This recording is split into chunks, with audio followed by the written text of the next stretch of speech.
I'll have to click the button. Good morning, everybody. I hope you're all well. We are picking up with our continued read of the Talmud. Thanks to anybody who was here. Boy, was it last week? It was more than a week ago when we did our siyum, which was only kind of a siyum, because we did kind of a siyum because we wanted to stop the in time for Passover, so we could absolve those who are regular to do what's called the fast of the firstborns. But we're kind of doing, for now on, we're doing what we refer to in Talmud as chazara, which is where you go back and do stuff. But the only people who this is not chazara for are the only people for whom this is actually chazara is me and Elisheva, since Elisheva stuck around for the end of the Zoom call. Welcome, Rich and Judy. Renee told me that she wouldn't be here this morning, so for those of you who look forward to the regular crew. We have a really interesting piece of Talmud for this morning. I'm going to share screen with you again now that we're recording so that you can see it. We're on page 31b of Tractate Rosh Hashanah. So we're roughly 3.5 pages from the end of the tractate.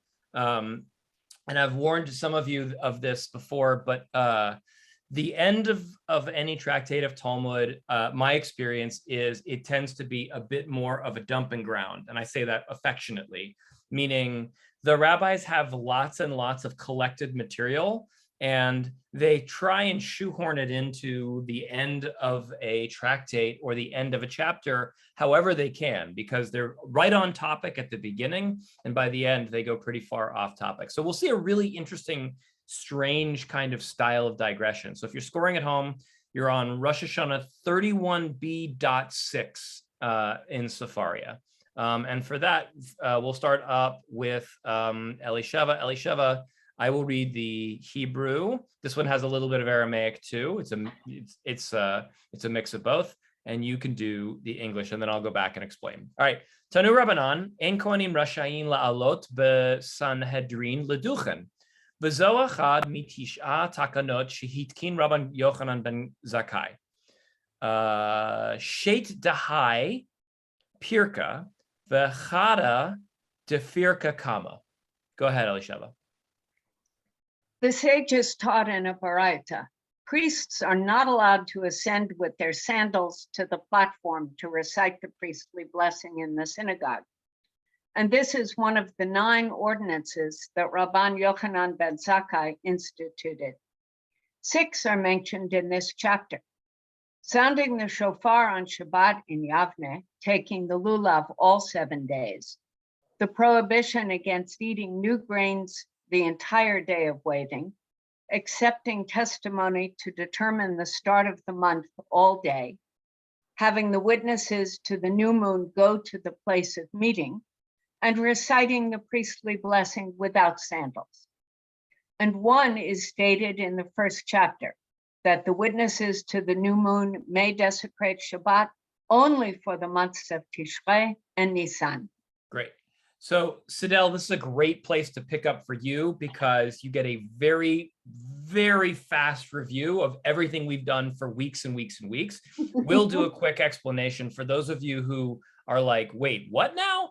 And I'll also give the basics of this first law that was mentioned here. So, Tanu Rabbanan, our rabbis taught in a baraita. So a baraita is, of course, for all of you who've been coming many times, a piece of rabbinic text that was issued in the time of the Mishnah, but was not placed in the Mishnah. So the Mishnah is an edited work, and baraitot are kind of extra texts that didn't make it in, right? The Rolling Stones have an album.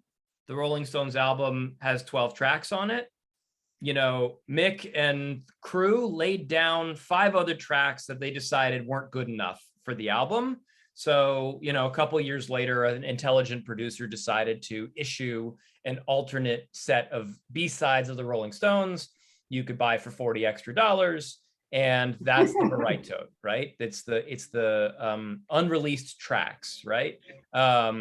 Which, to be honest, it's a really nice analogy because sometimes Baraitot don't make it into the album because they aren't good enough, right? The reason that the producer didn't include those 4 tracks in the Rolling Stones album was that they weren't as good. Another time, sometimes they just don't fit neatly, right? They're not quite the right material at the right time, which also fits the analogy of the Rolling Stones very well, which is sometimes, let's say the Rolling Stones do an album of blues tracks, and then they have one that's like a really heavy metal kind of thing. They're just, maybe the producer's like, this doesn't fit on the album, right? When the Beatles did Abbey Road, it all fits into a genre, and when they did a Yellow Submarine, it's all kind of hippie trippy, right? So I don't think Revolution is on the same album as Yellow Submarine because they're not similar enough to each other. By the way, I think You Say You Want a Revolution is my favorite Beatles track. I really don't like Yellow Submarine at all, so tells you a little bit about me. Okay, Judy, go ahead and ask your question or make your comment. I always thought that a bride has superseded any other opinion as having the most weight. I didn't really realize, or maybe I learned it and I forgot it, that those were the pieces that were not included in the Mishnah. Rather, I thought that they are the most, if a rabbi cites a braita, or without any rabbi citing, it says in a braita that is the strongest argument you can make.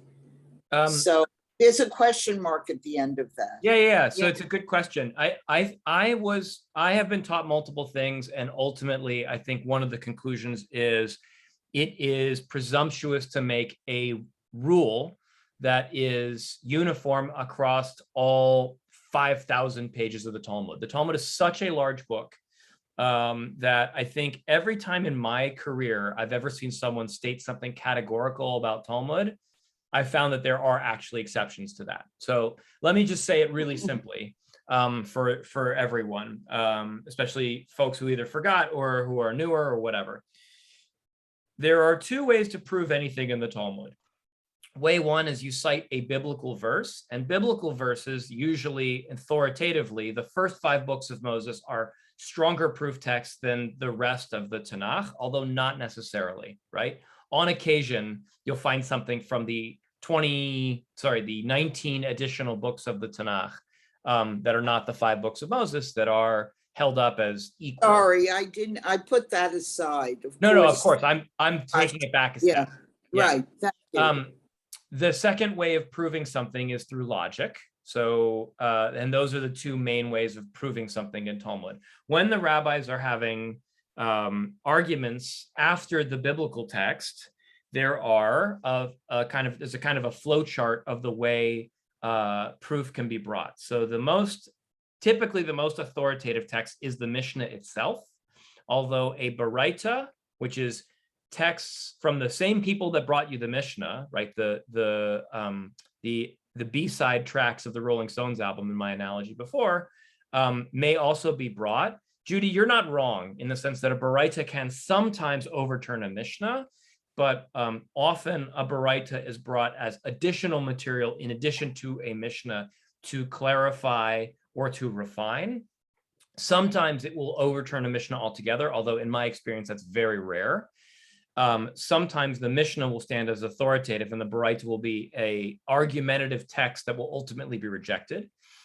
There is also, by the way, a collection of Baraitot that are not in the Mishnah, and those are called Tosefta, if you want to be confusing. So there are 3 categories of texts that were generated by the rabbis between the year 30 before the Common Era and 200 of the Common Era. There are Mishnahs, there are Baraitas, and there are Toseftas. Where would you find Baraitot? Scattered throughout the entire Talmud. There is no book, to my knowledge, called the Baraita, where you can just go through and see every non-Mishnah, non-Tosefta that appears in the Talmud. Maybe someone should write that. I don't think it would be a very interesting book. The Tosefta actually appears in my edition of the Talmud. Why,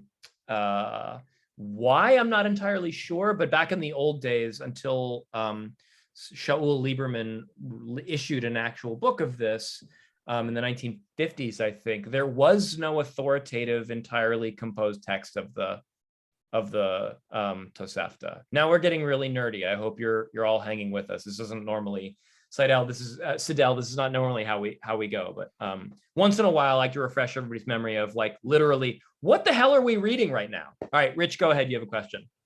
We do go that way, and that's why the class is so great. Very good. Yes. One I of the wanted to best add parts. that, while you were talking, I looked up Baraita, and another definition of it is if it came from a school or a learning institute that was different than the accepted ones that went into the Mishnah. So it's kind of an alternative sourced explanation of the customs and the laws, etc. So, and sometimes, as we know from today, alternative renderings can be as equally as good as the accepted ones by the establishment. Yeah. So you bring up an issue that's very complicated in terms of like because of the layering. And I think one of the things that I learned as a conservative rabbinical student is because we learn history, we learn things kind of in historical layers. One of the things that's interesting about the Orthodox world is they don't particularly care necessarily what generation of Tana or Tana or Amora said something. They know the difference between a Tana and an Amora because an Amora is, Amoraim are the people who give us the Gemara. The Gemara is, and I didn't finish the thought, but the Gemara is the layer after the Mishnah that then tries to add or argue or debate or something like that after the fact, right? Yeah, there's schools to what Rich was saying. There was the school of Hillel and the school of Shammai are the most famous, but a few years later, there's the school of Rabbi Eliezer and the school of Rabbi Yishmael, who often disagree with each other and are not entirely contemporaneous with one another. There's some overlap between the schools. And then there are schools scattered all throughout. And then lastly, there's the fact that they're not exactly schools, but they're different authoritative texts. There is Rabbi Meir, who, when he would say something and he is being cited as the dissenting opinion. It's effectively, he is the RBG, today in the United States, the Sonia Sotomayor, who recently just issued a dissent in a case 8-1, it was ruled against about benefits being extended to Puerto Ricans. It was a law that was crafted that said that certain benefits in the United States would only benefit people who live in the 50 states. And the Supreme Court voted 8-1 to uphold that. And Sotomayor, whose mother is Puerto Rican, issued a scathing dissent. When Rabbi Meir is mentioned in the Mishnah, he is Sonia Sotomayor, in the sense that he's a dissent and we don't hold by that opinion. When the Mishnah states something categorical, according to tradition, that is Rabbi Meir, we just don't use his name, which is really interesting. It's like Rabbi Meir was so prominent that he writes for the majority when he's unnamed, and he writes for the minority when he's named. The person who assigned all of those texts is a guy by the name of Rabbi Yehuda Hanassi. So, all right, we're kind of going back over well-trod material, but I feel like it's useful here. Marion, go ahead and ask your question or give your. All right. I have actually, it's a grammatical question. It's something that's very confusing. In the Hebrew, Ein Kohanim Rashim La'alot B'Sandlei Hen L'Duchan. Sandlei Hen implies females. Yes. That very good. Confusing. Well said. So in the Talmud, okay, I think I know an analogy or a famous line that will make you automatically understand this. In the Talmud, the suffix hen is masculine. And you all know this. So you all know this. Ma nishtana halayla hazeh mikol halelot shebachol halelot anu Ochlin. ochlina. Not ochlim, ochlin. So when we say the four questions, the first of the four questions has a plural masculine that ends in a nun, and that's how it was in the Mishnah. I assume it's influenced by Aramaic, where the masculine plural is in, as in tefillin. I don't know. I actually, that's Elisheva. In my entire career, nobody's ever said anything like that before, because I think when you're trying to figure out which came first, the chicken or the egg, Mishnaic Hebrew or Palestinian Aramaic, you'd have to be, I'm sure there is, by the way, a linguistics Aramaic professor. was spoken all around the entire region. Right, but knowing when a language emerges as dominant over another language is a good question, right? Because yeah, but they can still borrow back and forth at any point of history. For sure, but Mishnaic Hebrew may have predated the time when Aramaic was used in Palestine. So remember that the Mishnah is composed without Aramaic between the year 30 before the Common Era and 200 of the Common Era. So it would imply that Aramaic hadn't penetrated into the region as a dominant language. We know that Aramaic becomes more prominently spoken in Israel after the destruction of the temple and during the administrative time of the Romans. So you're probably right, Elisheva. The rabbis of the Mishnah probably spoke Aramaic because the administration center of the Romans was actually in Syria. It was either in Tyre or Sidon or Damascus. And the entire region from Syria down to Israel was referred to by the Romans as Syria Palestina. So my assumption would mean that the common language spoken by the Romans to the locals would have been Aramaic, which would have been the administrative language of Damascus. But if you wanted to do business with the Romans properly, you needed to speak Latin. So, and the locals probably spoke Hebrew. And at some point, I think in the 150-year administration time of the Jewish people in that period, the language flips, right? Hebrew becomes less spoken, Aramaic becomes more spoken. The last thing I'll say on this is that we can understand this as Americans in that American Jews who came over on the boat, my ancestors who came over on the boat 120 years ago, spoke Yiddish. And I don't speak hardly any Yiddish anymore, 120 years later, right? The shift in language was probably similar, that they used to speak Hebrew in the home and then they eventually spoke Aramaic because it was the common spoken language. All right, Judy, go ahead.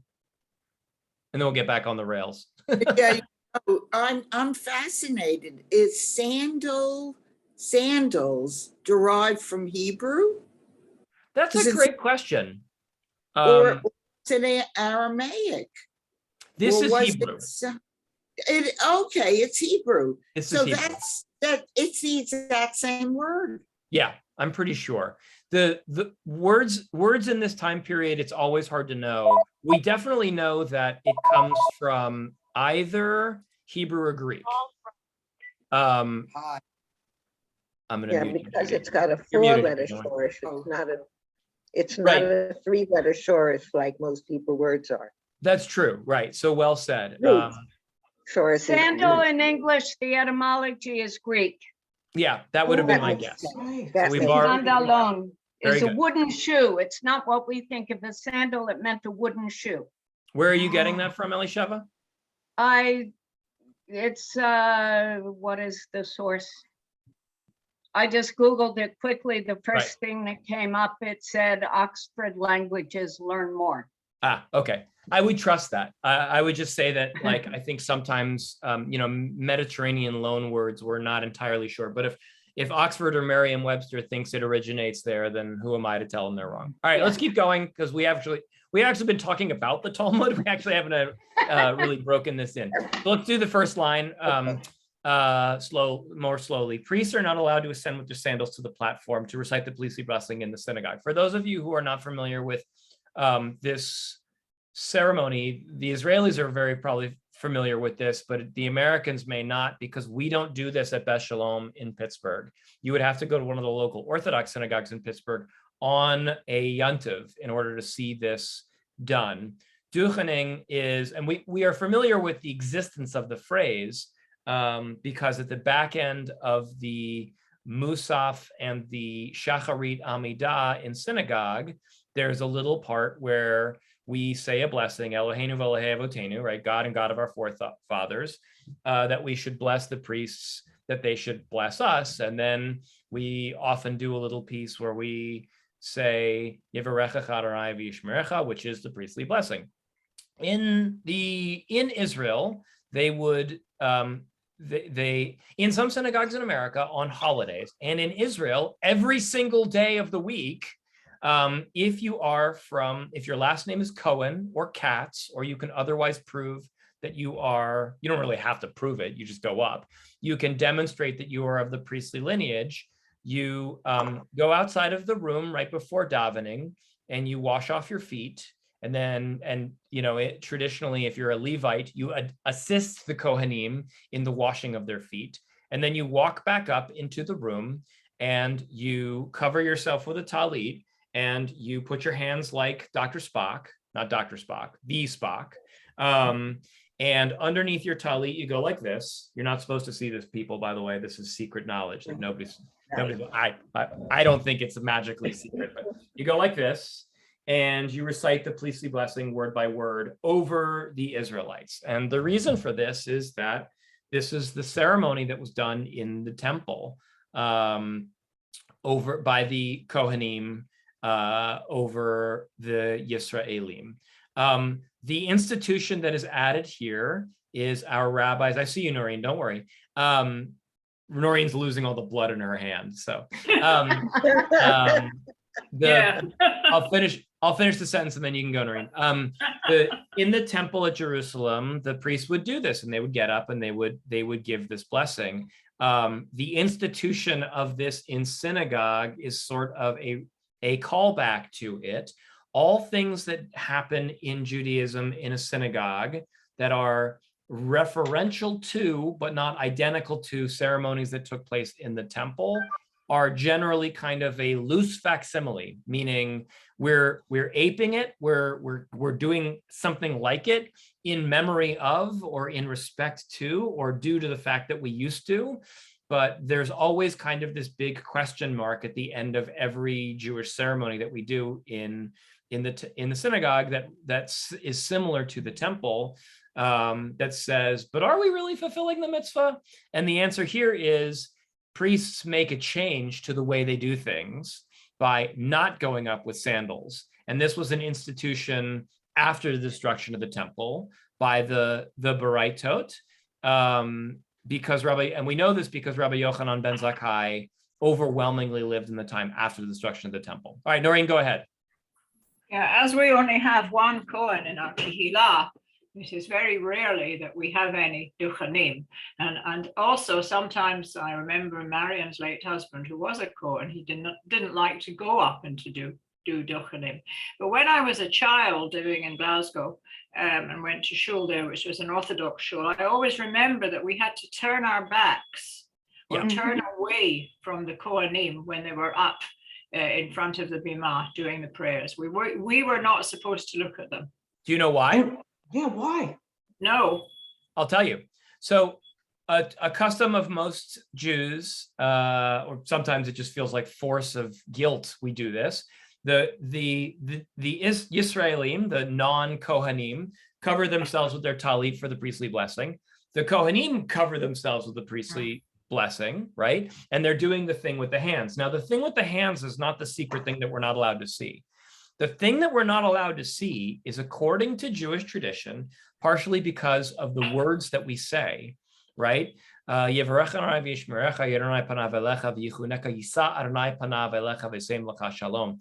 Lord's countenance be upon you. May God's face be upon you, would be a literal kind of translation of that. The understanding is that God's divine energy shines down from heaven and radiates off of the faces of the Kohanim, who are direct descendants of Moses and Aaron, according to tradition. And that radiance of divinity off of the Kohanim is like supercharged. And if you were to uncover your talit and a Yisrael was to look at a Kohen during the duchening with their face aglow with the divine countenance, I guess their faces, they would melt or something like that. Their minds would be blown or something like that, right? It's a very Sinaitic moment in which people are believed to be receiving a moment much like when Moses meets God at Sinai, and Moses comes down from the mountain with rays of light emanating from his face, Karen Or, right? The principle is identical, right? Which is that you would look at a Kohen direct in the face, they would look you direct in your face, and you'd melt like that guy in Raiders of the Lost Ark, right? That's the reason. By the way, I have peaked during Duchening, and I do not think super heat rays are emanating from the Kohen, but the idea is still nice. Yeah. Go ahead, Yeah, Alicia. our Cohen used to do Duchenim and then decided, no, he wasn't going to do it anymore. But we used to do it on Shabbatot. He would take off his shoes, but leave his socks on. Nice. Go ahead, Alicia. Just a totally irrelevant aside, Leonard Nimoy, who took this to use for Star Trek, sometimes people thought he was a Kohen, he wasn't. But when he was a child, he knew he wasn't supposed to look, but he also peeked, and that's how he learned this. Right.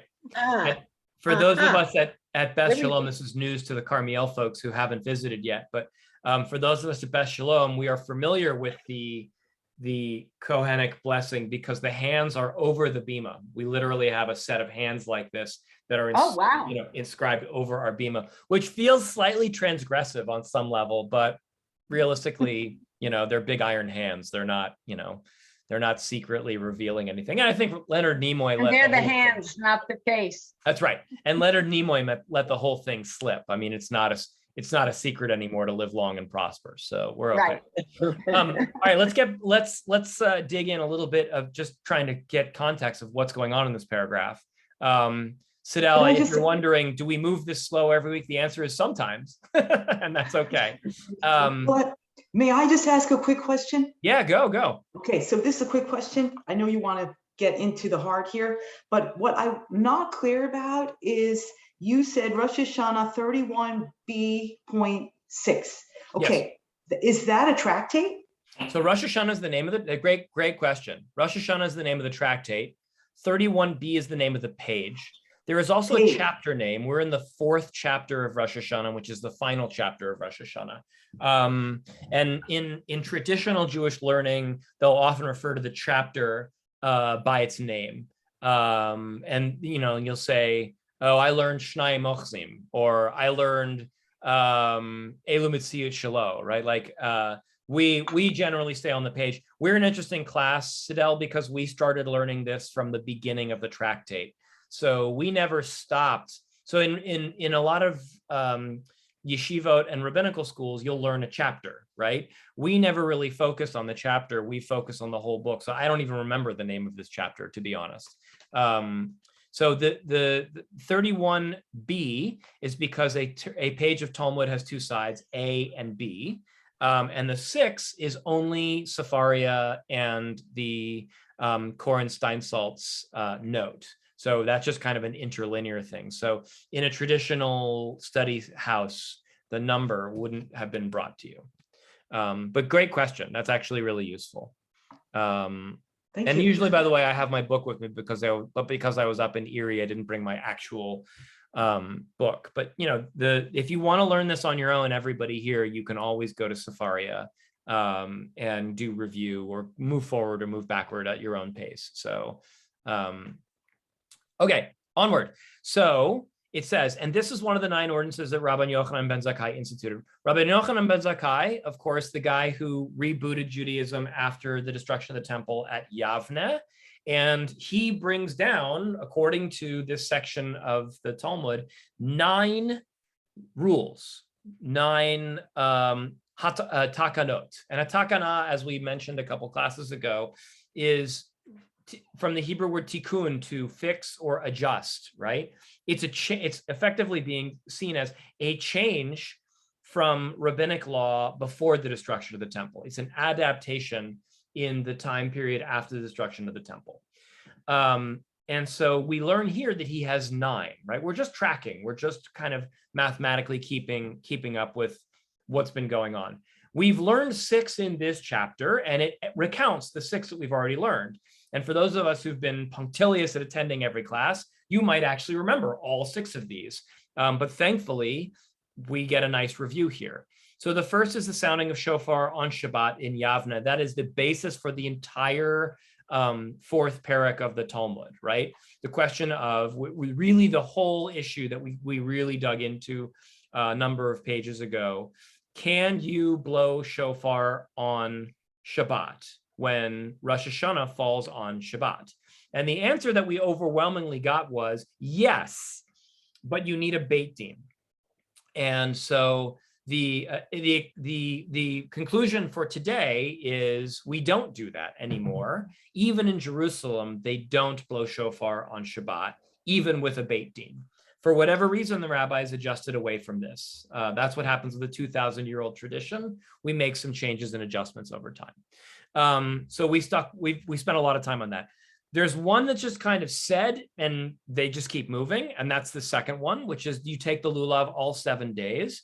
For those who don't remember, the rabbis, according to tradition before Rabban Yochanan ben Zakkai in the year 73, they would have only taken lulav on the first day of Sukkot, the other 6 days of Sukkot. So you would go out, you would buy a lulav and etrog at the shuk, at the market, and you would shake it once on day 1, and then you'd be like, well, that was fun, and then you throw it away, and that was it, 1 day, right?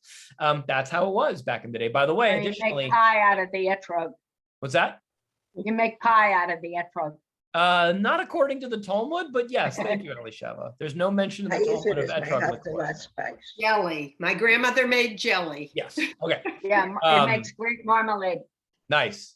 I stick clothes in it and use it as my Havdalah spice. That's a good one too. And there's also a custom, which I did once and then found was a terrible custom, that you take your lulav and you let it dry out and then you use it to search for crumbs at Passover. The reason that that's a terrible idea is that lulavim are really sharp when they dry out. I did this once and then I looked for the chametz one year and poked myself and bled and was like, this is dumb. This is not something we should be doing anymore. So anyways, yeah, I also don't think etrog marmalade tastes very good, but that's just my opinion. To be honest, I don't think orange marmalade does either. But all right, so you take the lulav all 7 days. That's next time you're in Sukkot this year, you can turn to someone in synagogue and say, the reason we do this is because of Rabban Yochanan ben Zakkai. Okay. Except we don't on Shabbat. Except not on Shabbat. So it isn't all 7 days. So it's not all 7 days. Because one of them is going to be Shabbat. But back then they did waive all 7 days. So, right. Anytime someone says, this is the way it's supposed to be done, you can say, I don't know, man. I read in the Talmud, they didn't do it that way 2,000 years ago. We just got either stricter or we changed, right? And sometimes those things have rational understandings and sometimes they're not. They don't have a really strong basis. Prohibition against eating the new grain on the entire day of waving. We spent a couple classes on that topic of like whether we should wait until the middle of the day or whether you can wait till the end of the day. And it was Rabban Yochanan ben Zakkai who instituted that you could, that he would restrict the whole day, whereas in the previous time, you could eat up till like noon. Okay. Accepting testimony to determine the start of the month all day, one that we also covered. Remember, the accepting of the testimony is a really important thing because instead of having a calendar that we have today, where we just know, the first of the month is, coming up, the rabbis would intercalate the calendar month by month back then and say, I think we should add a 30th day to this month, which normally has only 29. So they would do that, and they would do that in Jerusalem by testimony of witnesses who saw the new moon. And so it's a really weird, complicated issue for those of us who are old school, who've been with us from the beginning. That pretty much, I think, means Paula, and sometimes rich, but it preceded the time when Judy even lived in the city of Pittsburgh. That was something we covered in the first chapter, way back these 4 years ago. having witnesses go to the new moon to the place of meeting, which was also in that section. And the sixth one was just mentioned, reciting the priestly blessing without sandals, okay? And that's 5, okay? And then it says, and 6 are mentioned in this chapter, that's 6, okay? And 1, the 7th, is mentioned in the first chapter, that the witnesses to the new moon may desecrate Shabbat only for the months of Tishrei and Nisan. Again, something we covered way back in the first chapter. You had a different teacher back then. That's how long ago that was. The faculty have shifted at the university. So that's seven laws that Rabban Yochanan ben Zakkai has instituted. So we're if you're scoring at home, what we're doing right now is scoring at home, right? Like that's what the Talmud is doing right now, which is, and they do this from time to time, where we've been learning a bunch of stuff about specific issues around Rosh Hashanah, and then a rabbi is mentioned. And then the idea is, let's get all of the things that rabbi said, even if they have nothing to do with Rosh Hashanah, right? What do sandals, the question, it's always interesting to me to ask the question, how did the Talmud get onto this tangent? And sometimes the answer is, I don't know, man. I don't know how they got here. But usually if you take enough time, you can trace back, how did we get here? This one's actually not that far a leap, which is, although it's an illogical leap to some degree, it's very conversational for those of us who go out to brunch on Sunday morning and have a couple mimosas. And then at some point in the conversation, you say, how did we get to talking about this? The answer here is, how do we get to talking about this? The answer is, how do we get from Rosh Hashanah to the announcing of the new moon to sandals on the Kohanim when they duchen, or not on sandals being forbidden for the Kohanim when they duchen? And the answer is, it's a thing that Rabbi Yochanan ben Zakkai said. That's it. That's the connection, right? And so if you're wondering why I explained that, because we're going to continue down this thread for probably the next 1 or 2 classes, which is, welcome to the section of Talmud where we just quote things that Rabbi Yochanan might have said, which is a pretty interesting set of digressions. It is, by the way, one of the reasons why at the beginning of class I mentioned, this is where we are collecting all of this information as a grab bag at the end. There is a theory that I've mentioned before in this class about how the Mishnah was redacted, which is, it's called the catastrophic theory of redaction, which is that why was the Mishnah written down roughly in the year 200? The answer is because it was oral law before then. It was recounted orally from one person to another. And at some point, there was a great fear that the rabbis who knew all the Baraitot and the Toseftot and the Mishnayot would die. And if all the people who had memorized the text were dead, then we wouldn't have the material for posterity's sake. That theory also applies here, which is that we are learning a number of Baraitot attributed to Yochanan ben Zakkai, possibly because the redactors of the Talmud were afraid, if we don't put this stuff down in ink right now, it'll go away and we'll never have it again. Judy, go ahead, and we're going to do the next line after that. Did Moses take off his sandals when he saw the burning bush? Yes. Yes. Yeah. Okay, so that. But he was told to. Yes. Put off thy shoes from off thy feet, for the land you stand on is So holy. that's where it came from. Probably.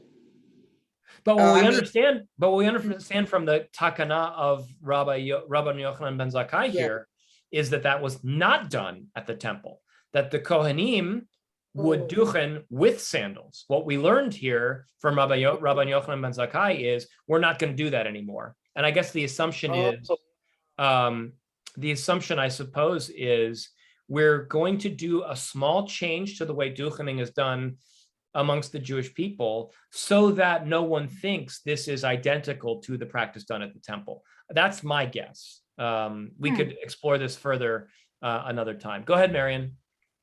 Okay. I just wanted to point out that in relation to forgetting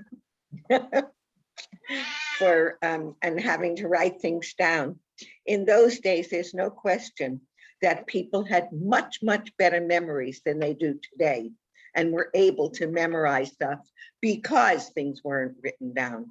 Mm. And one of the reasons people recite Torah with trope and Talmud with this kind of sing-song thing is that when you have a rhythm, it is much easier to remember accurately.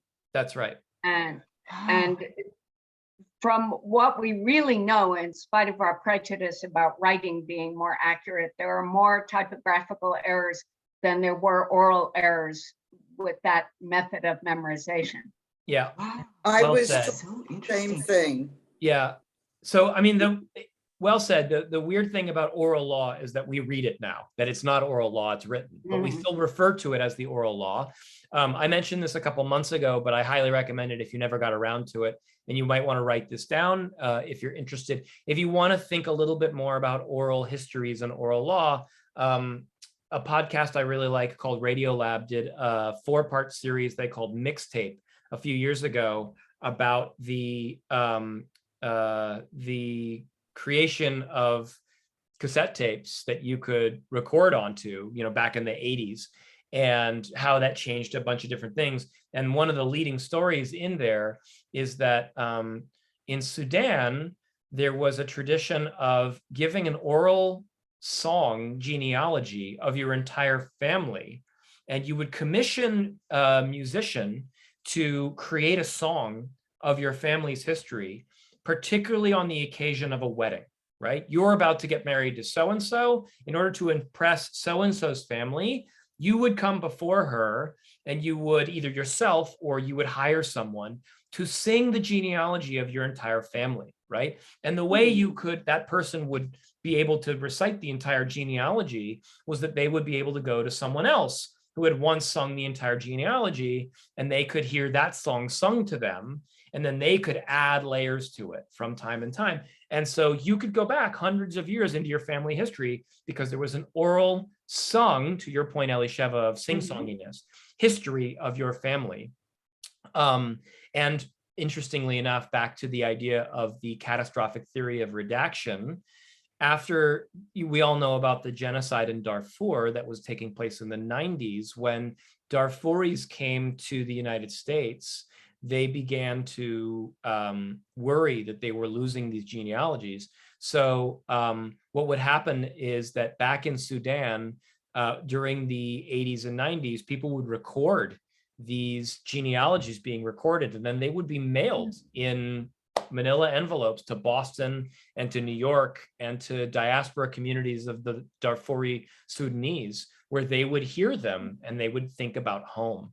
So it's the value of oral law and the value of recording oral law in the modern era, but the existence of the oral histories is still prevalent in those societies to this day. Kind of very, very interesting. Go ahead, Sidel. Well, I just think this is so incredible, all of it.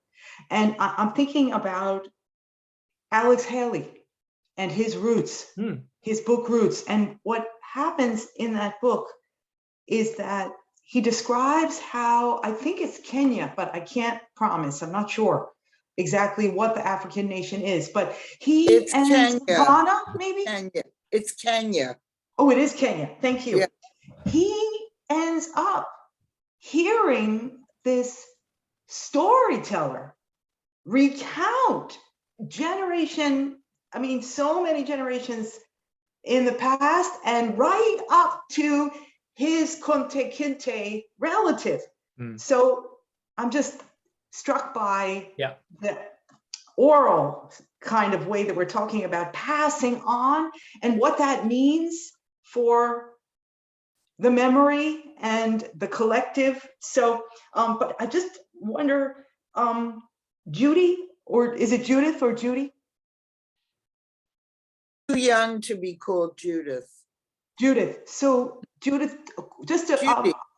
Judy. So I missed what you said that Moses took his sandals off when? The burning bush. Oh, that's right, the burning bush. Well, there's just one more thing that I wanted to say, which is when I was in Israel, I remember I went to the Dome of the Rock, and I'll never forget all of those shoes. Most of them were sandals in the way that we think of sandals today. So I'm just wondering about that concept of taking off your shoes when you come to holy ground, whatever you want to define as that. Nice analogy. It is. It's really interesting. It's all three of the major Abrahamic religions have things about shoes on, shoes off. Judaism is the one that has the most shoes oniness of all of the three Abrahamic religions to this day. It's interesting that it was mentioned. This institution of the Kohanim taking off their sandals to duchen now is really exceptional. We don't really take off our shoes in synagogue anymore for a variety of reasons, which I'm not really entirely sure of. But all right, let's keep going. If you're scoring at home, we just did 7 institutions, takanot, of Rabban Yochanan ben Zakkai. And by the way, I refer to him interchangeably as Rabban and Rabbi. Rabban, of course, the head of the Sanhedrin. He is generally referred to as Rabbi Yochanan ben Zakkai, even though he was the Rabban, possibly because the changing of that term occurs after he is the president of the Sanhedrin. It's kind of apocryphally assumed that Rabbi Hillel was the head of the Sanhedrin in his day, although we actually don't hear that in any specific terms. And we actually don't know of any rabbis who are contemporaries of Hillel except Shammai. But we assume that since Shammai loses all of his rulings, that he was not the Rabban. But we don't really, Elisheva says there's 2 exceptions. I think there's actually like 6, but it's a hotly contested issue. But that being said, I don't know what they are, but I've heard there are 2. Yeah, I actually taught this a number of years ago, and I don't remember either. But there's an interesting entry in the encyclopedia, in the Jewish encyclopedia, about it. I believe it says something like Hillel beats Shammai 100% of the time, but and Hillel is more lenient than Shammai almost all the time, and there are 6 exceptions or 10 exceptions to where Shammai is actually the more lenient. But anyways, all right, back to our text. Marion, why don't you read this to us in the English, if you don't mind? Okay, Ve'idach de Tanya. Ger shenit gayer bizman hazeh tzarich shiafrish rova likino. Amar Rabbi Shimon ben Elazar, kfar nimna aleha Rabban Yochanan uvitla mipnei hatakala. Oops. You ready, Marion? No, I've lost my screen. Oh, okay. Michelle stepped on something. All right. I'm sorry. Darn cat. All right, Paula, do you mind reading for us? Oh, Paula's taking a phone call. Rich, do you mind reading for us? Very good. And the other, as it is taught in a Baraita, a convert who converts nowadays is required to set aside a quarter shekel for his nest, that is, his pair of doves. By Torah law, a convert must bring 2 burnt offerings of birds, in addition to his immersion and circumcision. After the destruction, it was instituted that he must set aside the value of 2 young pigeons in anticipation of the rebuilding of the temple. Rabbi Shimon ben Elazar said, Rabbi Yochanan ben Zakkai already assembled a majority who voted and rescinded the ordinance due to a potential mishap. If a convert is obligated to set aside money, someone might unwittingly use this money, thereby violating the prohibition against misuse of consecrated property. Very consecrated. Good. Yeah. All right, so I just want to, Sidel, this is mostly for you, but in Safaria's Steinsaltz edition, bolded text is literal translation. Non-bolded text is an insertion based on a modern commentator whose name is Adin Steinsaltz, who was a rabbi who passed away just a few years ago. And him and his institute were engaged in he started translating the Talmud into modern Hebrew and commenting on it in 1968. I believe. And his institute finished the translation of the Talmud into Hebrew, which was then subsequently translated into the English that you see before you. They finished in 2015. So it took them 45 years to get an authoritative translation. There were two translations done of the Talmud before that time period. They were just different, and they weren't necessarily as well sourced or clear.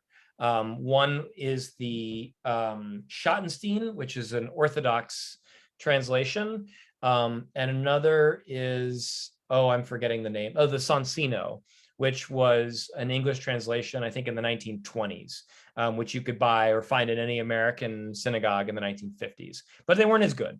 So this is a much better translation. So anyhow, why do I tell you that right now? Mostly because this section that we just did would have been unbelievably difficult without commentary. All it says is Ger shinit gayer bisman hazet tzarich yifrosh rova lekino, right? A convert who converts, they need to set aside a quarter lekino for their nest. I would have never understood what that meant in the literal Talmud had I not had Rashi's commentary and Steinsaltz's commentary to clean it up for me, right? So there are two obligations today of a convert. Well, three really. One, it takes about a year's worth of learning at least to be prepared for conversion. Two, you have to go into a mikveh and go before a beit din.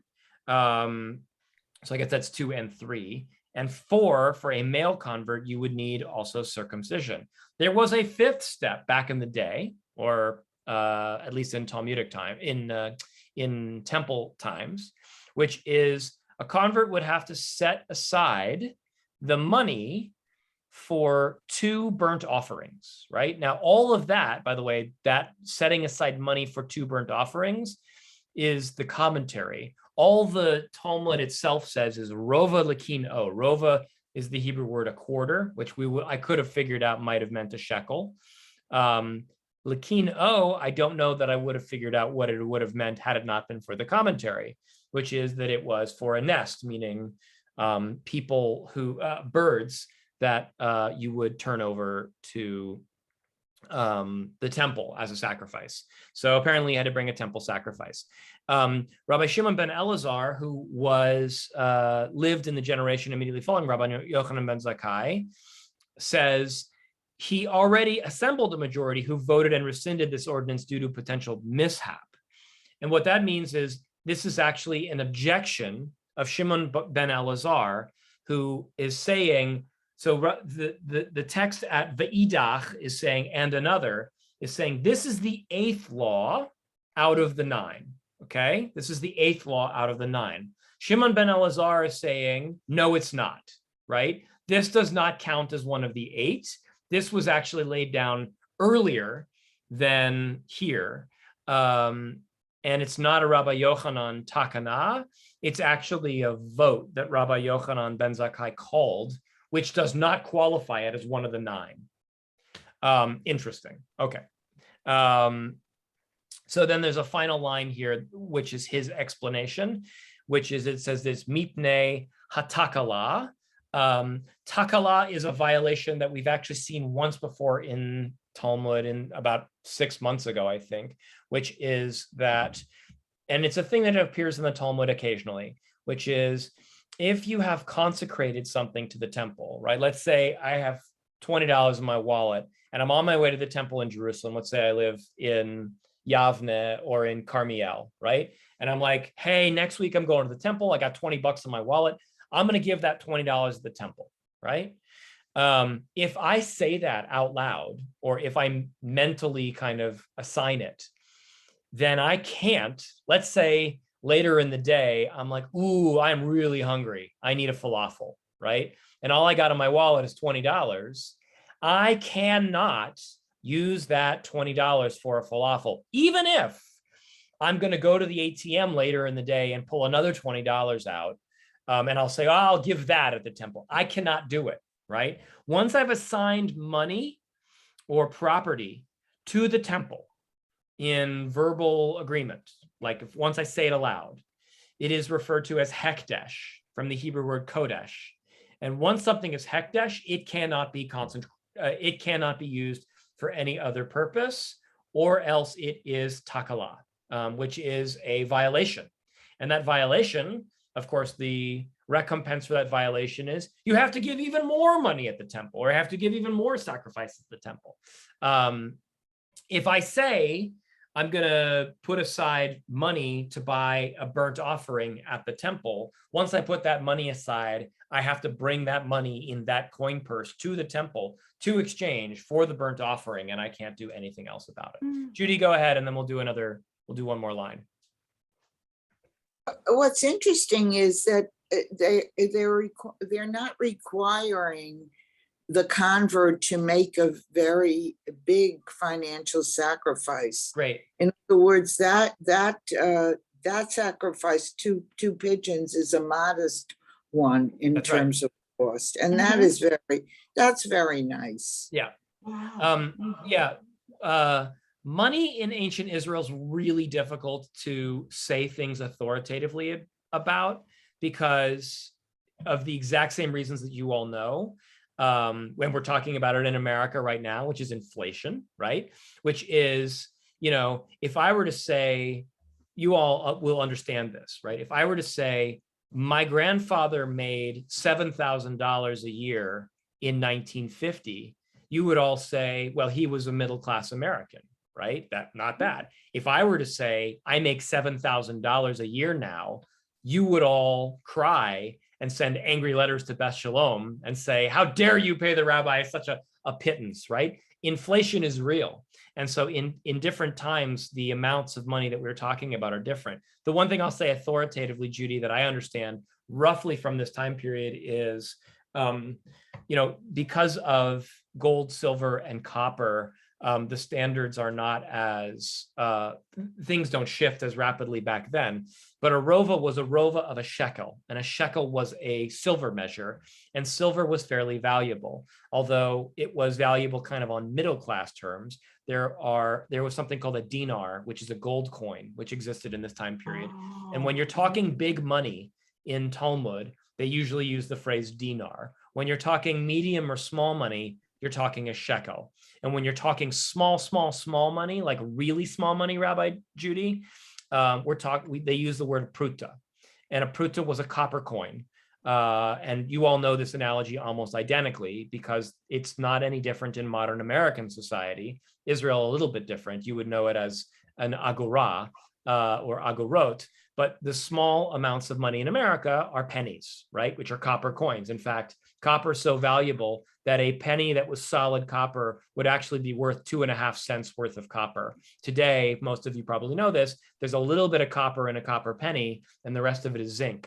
Because otherwise it would be worth, if you have a copper penny from before 1945, they're all solid copper, which means you could take it and melt it down and get 2.5 cents worth of copper out of it. Technically, by the way, apparently that's illegal. You are not allowed to take, which is very strange. You may not destroy currency. Yes, you cannot destroy copper coins, melt them down, and then make money. Although, it's not really a thing that a lot of people would do, because once you put in the labor to melt down a penny, you've already spent more time than was worth making 2.5 cents out of it. The other fun law in American society that I'll relate, and then we'll do this last law really quickly and then we'll move on, is it is technically illegal, I don't know if you know this, to deliver mail. If you have a neighbor down the block and you're like, I'm not going to send them a birthday card by mail, I'm just going to drop it off in their mailbox, you violated federal law by doing that, technically. One of the least enforced laws probably in America. All right, Sidel, go ahead, and then I'm going to read this and then we'll call it a day. Oh, sure. So I was just wondering, just a quick logistical question. How long does your class usually go until? We go an hour. You go an hour, okay. Yeah, but I try and give a little, unfortunately, everybody seems to roll in at 10:18, 10:20, which is okay. We love you. It's all good. No judgment here in Rabbi Goodman's Talmud class. And we've been known to run over at the end. Well, I try to Quite keep it happily. tight. Jeremy was really tight. Jeremy was done at 10:10, and he would do business from 10:10 to 10:15. But I wasn't raised that way. I don't think you're all running off to your second period class. after this. So the Israelis are mostly making dinner and going to bed. So okay, so we'll do this next line because we're somewhat. Mariam, what did you say? It's only 5:15 in the afternoon. We eat early. I don't know. Okay, we're going to be completionist today, which is the rabbi mentioned there are 9 laws that were instituted. So the Talmud, the omniscient narrator of the Gemara, mentioned that Rabban Yochanan ben Zakkai laid down 9 laws. 6 appear in this chapter. 1 appears in or 6 have already appeared in this chapter. 1 appears in chapter 1. We just did. So that's 7. We just did number 8, although number 8 is objected to by whatchamacallit, Rabbi, sorry, no, we just did that. Shimon ben Elazar objects to whether this is number 8. Strangely enough, and I don't understand why, we just move on, right? Nobody answers Shimon ben Elazar. We just basically say, nah, nobody cares what you think. Maybe Shimon Elazar holds there's only 8, or maybe Shimon ben Elazar thinks there are 9, but this is not one of them. If this is if there's 9, but this is not one of them, Shimon ben Elazar never tells us what the secret missing text is. So maybe we'll get that later in the text. If we did, I don't remember that it says that. Okay, so we're going to do this final one, the 9th law. And it's this. I'll read the Hebrew, and Sidel, if you would mind reading the English. They're going to actually spend a lot of time on this, which is why it's nice to end here, because we'll pick it up again. We'll say it next week, and then we'll dig in a little bit further. So in Aramaic, it says, the Idach plugta de Rav Papa v'Rav Nachman bar Yitzchak. Rav Papa Amar, Kerem Rivai. Rav Nachman ben Yitzchak Amar, Lashon shel Zehorit.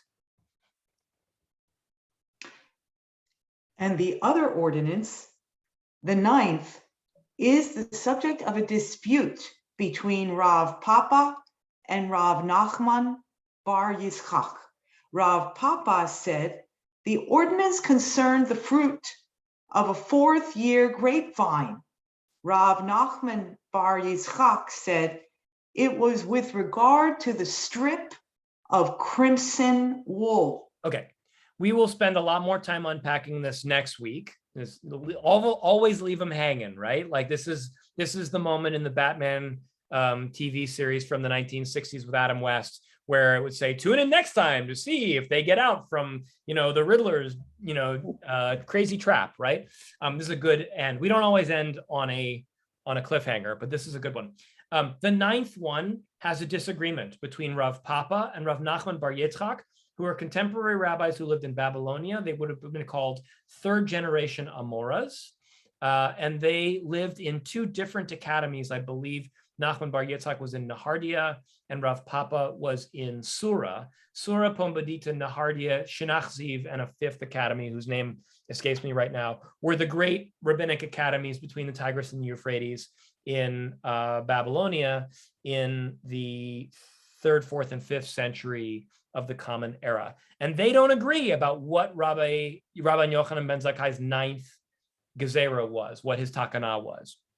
They disagree as to whether it was a 4th year grapevine. We'll unpack that a little bit more, but very simply put, as you all probably know from biblical text, or you may be familiar, you may have heard this before, a grapevine or a fruit tree, you do not bring the fruit from a 2-year-old tree. It is not ready yet. It is in the 3rd year that it is ready to be tithed. And for the first 3 years, I think it can't be tithed. It's the 4th year that is at first year of tithe. We'll explain next week what they're talking about with regard to this 4th year tithe that Rav Papa thinks is the institution of Yochanan ben Zakkai. It's pretty specific and persnickety. It's very interesting. Rav Nachman bar Yitzchak is going to be talking about a strip of crimson wool. He thinks this is the 9th law, and the strip of crimson wool is a strip of crimson wool that was used, that you may be vaguely also familiar with, that was used by the priests at the temple in the process of Yom Kippur. And we'll also hopefully unpack that a little bit more next week. But for now, we will call it a day.